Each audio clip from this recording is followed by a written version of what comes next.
Bom dia, estamos aqui para mais uma live, 7h30 da manhã, para falar sobre temas relacionados à saúde. Sejam muito bem-vindos e muito bem-vindas. E aí, pessoal, vamos falar sobre o que hoje? Espero que vocês estejam bem. Vamos lá. Fiquem firmes e fortes aí. Quinta-feira, semana tá acabando já, graças a Deus. Falta um dia só. Bom dia, dona Elisângela. E aí, mulher, firme e forte. Como é que vocês estão, pessoas? Vou começar hoje falando sobre o quê? Tem alguma pergunta aí para vocês fazerem? Tem até algumas perguntas do lado da caixinha de perguntas que dá pra gente usar aqui.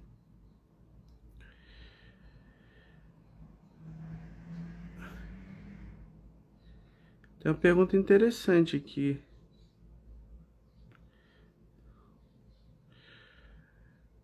Ó, as nozes são ricas em ômega 6, mesmo assim as nozes fazem bem? As nozes, elas realmente são ricas em ômega 6. O ômega 6 é um tipo de gordura, junto com o ômega 3, que a gente chama de gorduras, ácidos graxos essenciais, ou são gorduras que o nosso corpo não produz e que precisam vir necessariamente da dieta. Então, ômega 6 e ômega 3 são fundamentais para o nosso organismo. A gente sempre fala sobre ômega 3 e ômega 6. No caso, o ômega 6 ele tem, em geral, um efeito pró-inflamatório.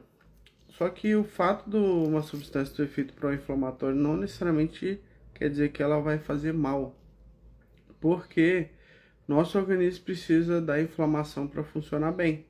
Nosso sistema imunológico, por exemplo, precisa de ter a capacidade de inflamar para poder sinalizar para outras células do nosso corpo que existe uma invasão, que existe algum dano, algum tecido e que isso precisa ser combatido, que precisa ser recuperado. Então, no caso, o ômega 6, ele é importante, só que o grande problema hoje em dia que existe é o desequilíbrio ômega 3 e ômega 6.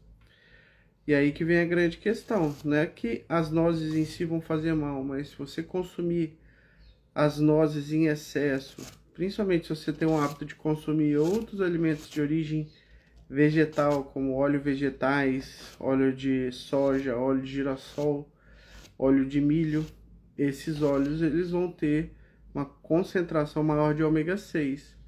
E se você tem esse excesso de ômega 6 em detrimento de ômega 3, você leva o seu corpo a um status pró-inflamatório, um estado em que facilita o processo inflamatório acontecer. E isso aí acaba sendo ruim no longo prazo, porque a inflamação crônica de baixo grau, ela acelera a progressão de todas as doenças. Então, controlar a inflamação é importante. Então, se por um lado é importante você ter ômega 6 na sua alimentação, por outro lado, o excesso de ômega 6 vai causar um prejuízo enorme. Então, na verdade, precisa ter equilíbrio para você conseguir consumir essas nozes sem ter um problema aí no longo prazo, tá? Dona Elisângela, muito frio. Aqui em São Paulo realmente está muito frio. Imagino que outros lugares também. Mas parece que hoje já vai esquentar de novo. Maires Litig, bom dia. Pode falar um pouco sobre a esclerodermia cutânea? Então, esclerodermia é uma doença autoimune, Maires. Então, no caso, o que acontece na doença autoimune? Na doença autoimune existe um ataque do seu sistema imunológico contra estruturas do próprio corpo. No caso, a esclerodermia leva a um processo de fibrose, que pode acontecer na pele, quando é uma esclerodermia cutânea, ou pode ter um processo sistêmico, que acontece na esclerose sistêmica. É muito comum a pessoa descobrir a esclerodermia antes das manifestações de pele, porque existe uma condição que é muito comum na esclerodermia, que aparece precocemente até antes de aparecerem as lesões na pele. essa condição é chamada fenômeno de Renault. Nesse frio, esse fenômeno de Renault acontece com maior frequência. O que é esse fenômeno de Renault? É uma mudança ali da coloração das extremidades, principalmente as pontas dos dedos da mão e do pé. E essa ponta dos dedos, por conta de falta de circulação, vai acontecer um processo de mudança de cor. Então o dedo pode ficar azul, pode ficar roxo, pode ficar vermelho, pode ficar branco. Essa mudança de cor, principalmente relacionada à temperatura, fala muito a favor de ser um fenômeno de Renault. Isso dá para ser investigado, tem um exame que chama capilaroscopia, que você consegue ver como que está ali a intensidade dessa falta de circulação na ponta dos dedos. E ali você consegue ver pouco também da atividade da doença autoimune. Além disso, a esclerose ela é sistêmica, a esclerodermia, elas podem causar outras manifestações. Então, se você for ver pelo nome, esclero é duro, derme é pele. Então, é a doença que leva a pele a ficar endurecida. Então, você vê áreas de pele que começam a ficar endurecidas. É relativamente comum você ver isso, principalmente em pessoas que têm a doença já mais avançada, que não fizeram um tratamento adequado. Isso acontecer nas mãos. A pessoa ela acaba perdendo muitas vezes até o movimento das mãos por conta dessa doença. E aí isso vai causando um prejuízo ali também na mobilidade das mãos. Então, uma doença que vai causar muito prejuízo se você não tratar de forma adequada e precoce. No caso da forma sistêmica, podem ter acometimento de outros órgãos. Mais comum, acometer o pulmão, levando uma fibrose pulmonar. Também acometer o esôfago, levando um quadro crônico de refluxo. E é um refluxo que incomoda bastante, porque o esôfago, quando ele vai sofrendo fibrose, ele perde a movimentação. E aí ele vai ter uma dificuldade ali, muitas vezes, de, inclusive, impulsionar alimento. O paciente acaba tendo também entalo com uma certa regularidade. Come e a comida fica presa. Uma das piores sensações que a gente pode sentir, tá? E é uma doença autoimune. Então, como uma doença autoimune, dá para você tratar de diversas formas. Eu gosto de fazer o protocolo Coimbra. Tem pessoas que usam o tratamento convencional com imunossupressores.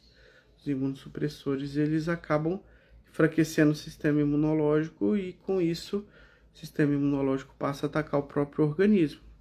Mas por outro lado, você aumenta o risco de infecção, aumenta o risco de ter câncer no longo prazo. Então tem um prejuízo grande essa forma de tratamento também.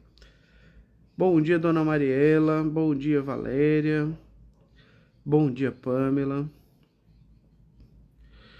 Elisângela, as castanhas são boas? Tem também ômega 6?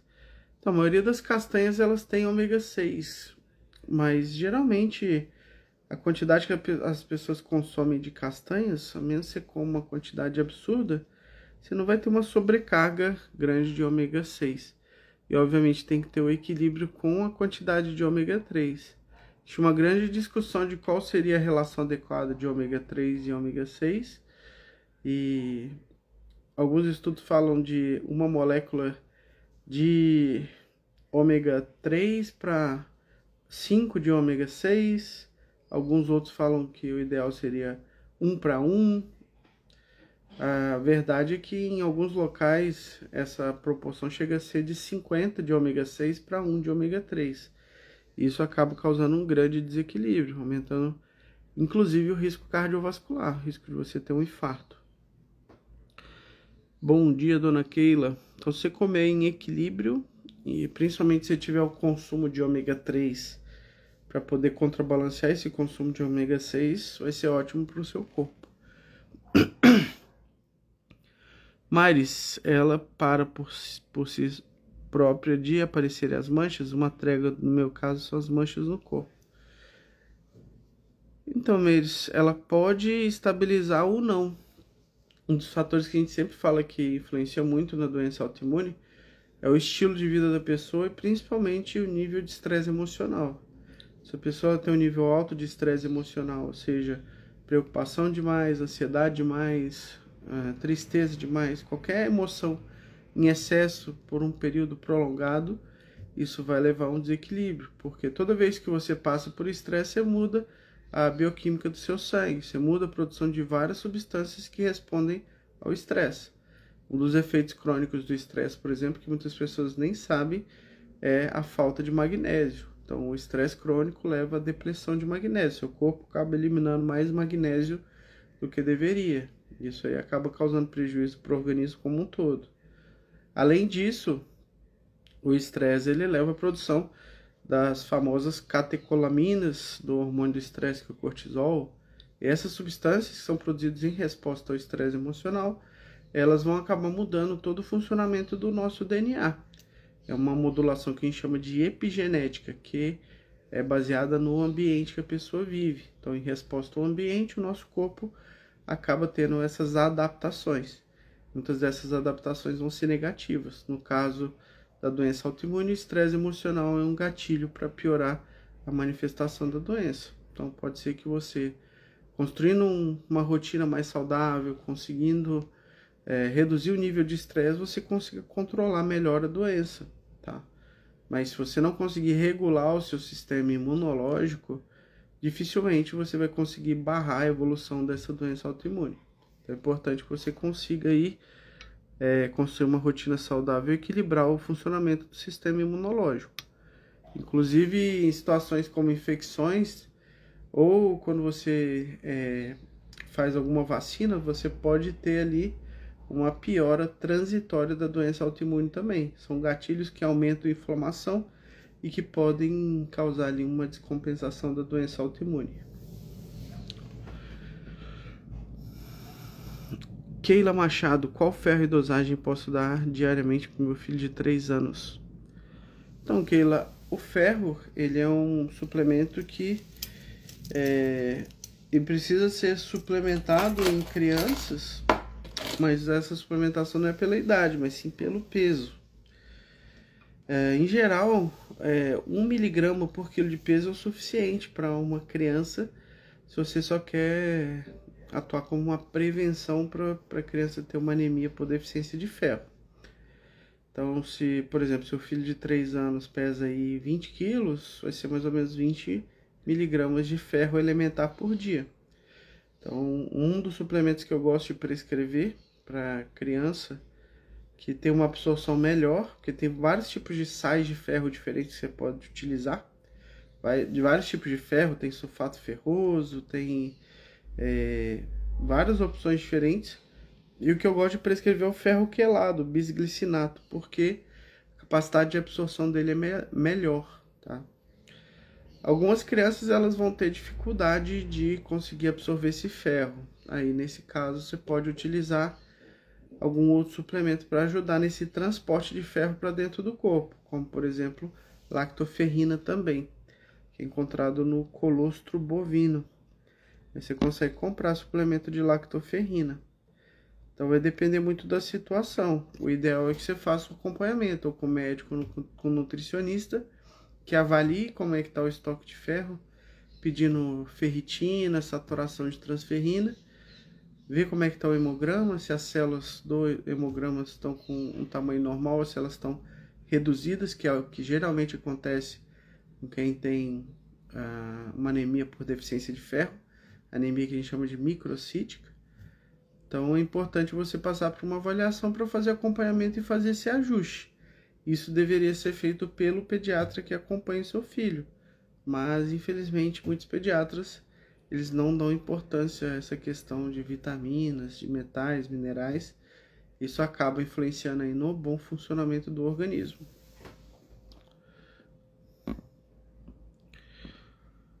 Vamos perguntar aqui mais.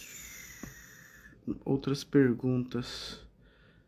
Maires, é possível fazer esse tratamento com Imbra amamentando? Sim, Maires, é possível fazer esse tratamento amamentando, mas o ideal é que você espere parar de amamentar porque a vitamina D ela é no leite materno ela é colocado, o organismo acaba secretando essa vitamina D no leite materno e aí acaba passando para a criança, né? Então, dependendo da quantidade de vitamina D que tem em circulação, você vai passar uma certa quantidade ali de vitamina D no leite. Antigamente se falava que o leite materno era pobre em vitamina D. Na verdade, o que não contaram para as pessoas é que esse leite materno é pobre em vitamina D porque as mulheres têm deficiência de vitamina D. Se as mulheres têm um nível normal de vitamina D, a concentração da vitamina D no leite materno aumenta bastante. Cris, aromaterapia, fibromialgia, doutor.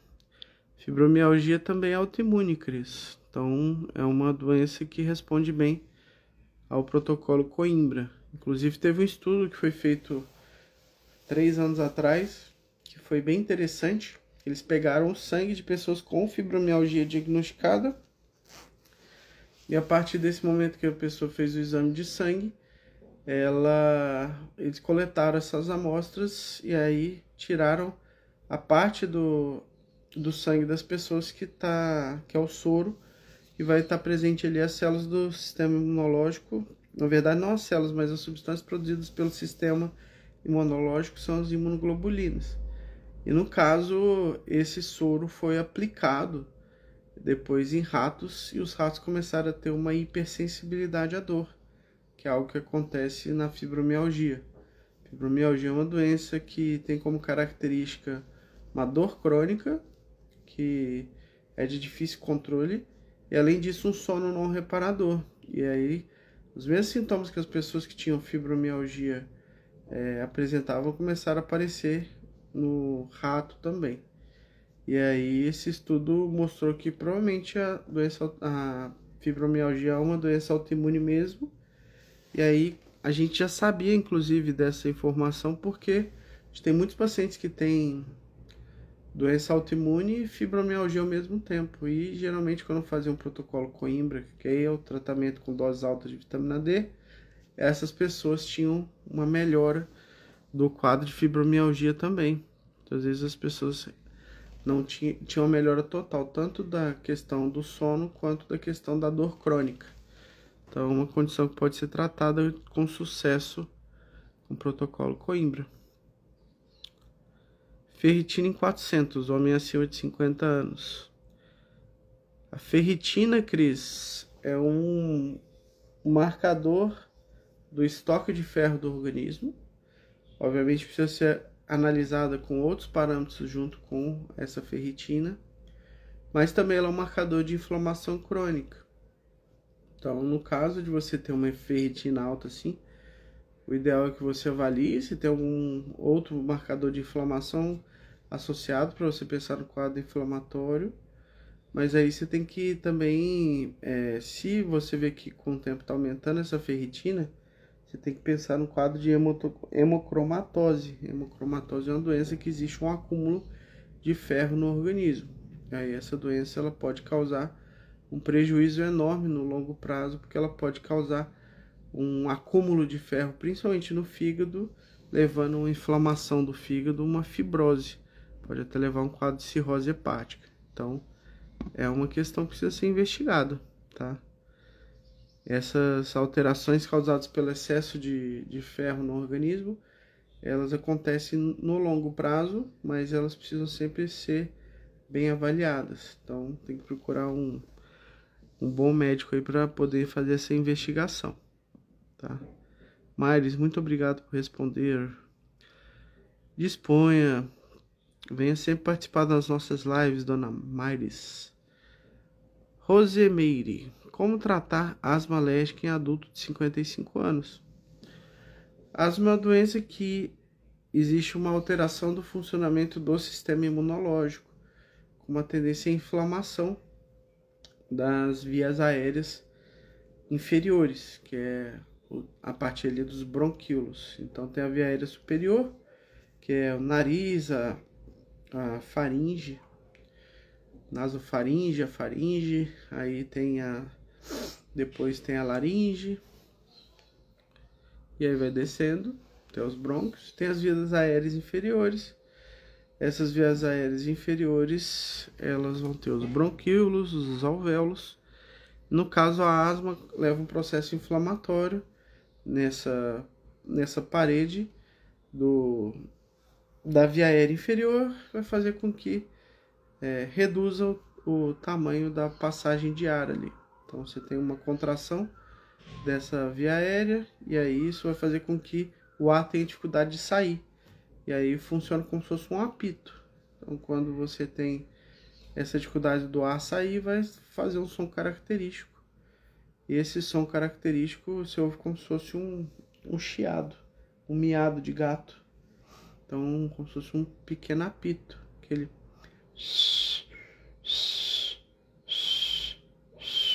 Então essa chiadeira no peito, característico de quem tem esse tipo de doença.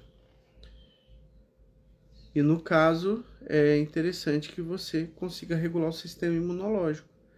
A asma, ela tem muita relação com nível inadequado de vitamina D. Inclusive, as pessoas que têm asma têm a mesma alteração genética relacionada ao metabolismo da vitamina D que as pessoas que têm doença autoimune. Então, essa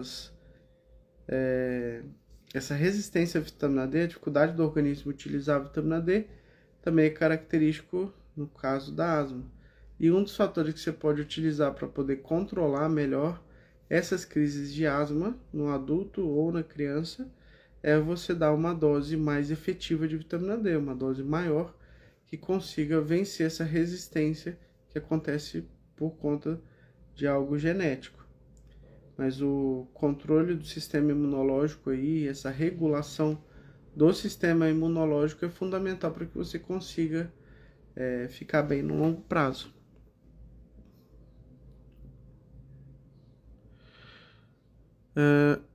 Doutora Raíssa, a vitamina D absorvida pelo leite da mãe que faz o protocolo Coimbra não seria um benefício para o bebê?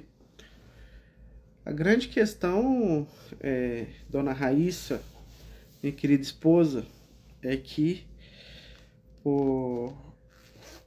quando você toma uma dose maior de vitamina D e passa essa vitamina D no leite materno, o que vai acontecer é que a criança vai ficar com nível maior de vitamina D. Isso vai fazer com que ela absorva melhor o cálcio. Então tem que avaliar muito bem a dieta da criança para não ter um excesso de cálcio. A grande preocupação é a criança ter um excesso de cálcio.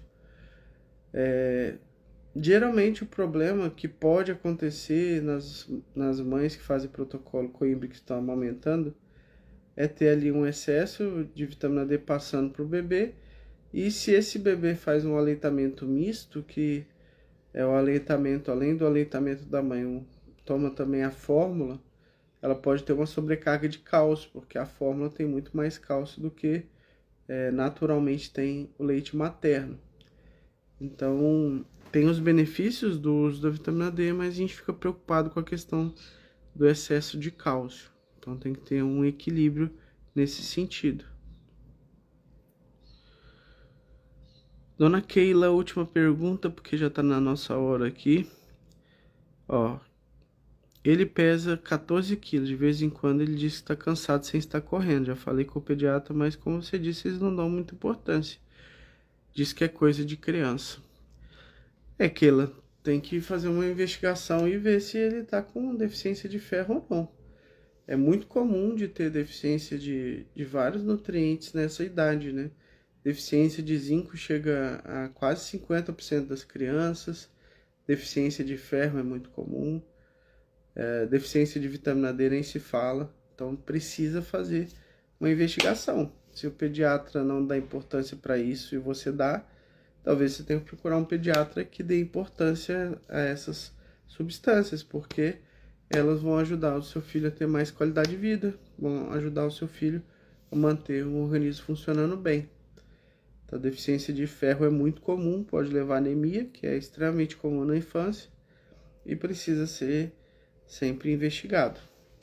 Então, procura aí um bom pediatra integrativo que pode ajudar seu filho nesse sentido, tá bom? Pessoal, Sei que tem várias perguntas que não vão poder ser respondidas, que eu tenho que partir, mas agradeço aí mais uma vez a presença de todos vocês aí na nossa live. Gostamos muito das perguntas. Amanhã a gente tem live de novo às 7h30 da manhã. Fiquem bem. Grande abraço a todos e até amanhã.